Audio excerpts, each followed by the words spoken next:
So much of my current research is on the development of methods and software to help people analyze quantitative data.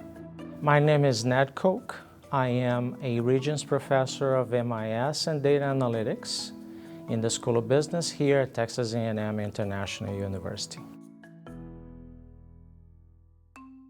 The current tools that allow people to analyze data through models, they are limited in some respects. So I wanted to address those limitations, and I wanted to make it easier for anybody to analyze data. And in fact, as part of my research, I developed a software called Warp PLS. It allows you to model relationships among variables as nonlinear, where you have cause variables and effect variables, and you build a model, a visual model with these variables connected to analyze your data. These models, they usually summarize theory. But the main motivation was to add new features that are not available from software tools that are currently in the market.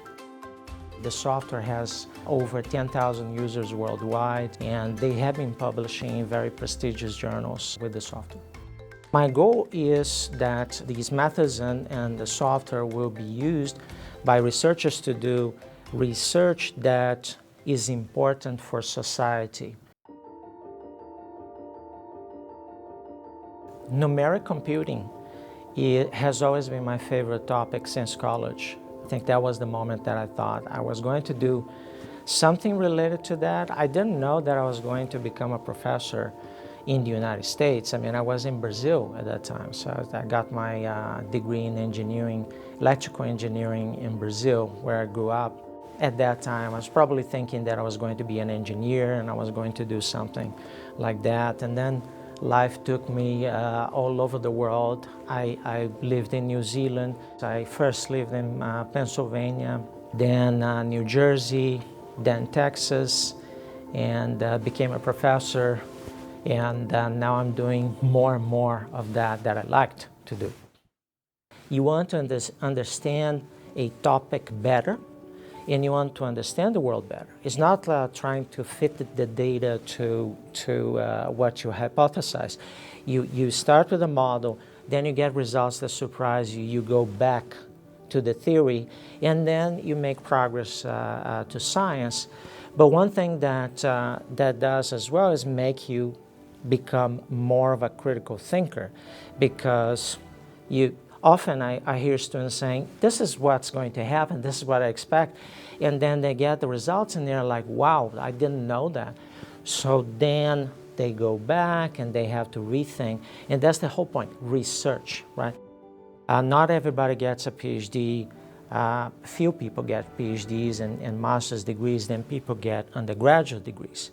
But if you can expose undergraduate students to this type of research tool, you make them better critical thinkers, and that's good for society, particularly in a democratic society. Right? They're less likely to be manipulated.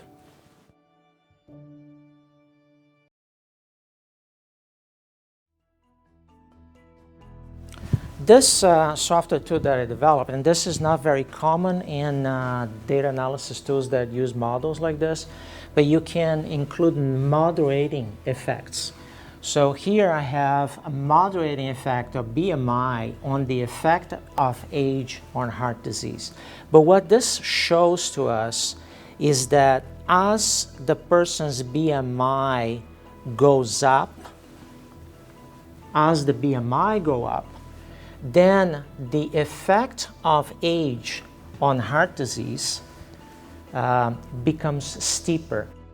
So if you're going to gain weight, you better do it at earlier ages than later ages, because if you gain a lot of weight at later ages, you're going to significantly increase the likelihood that you're going to have heart disease.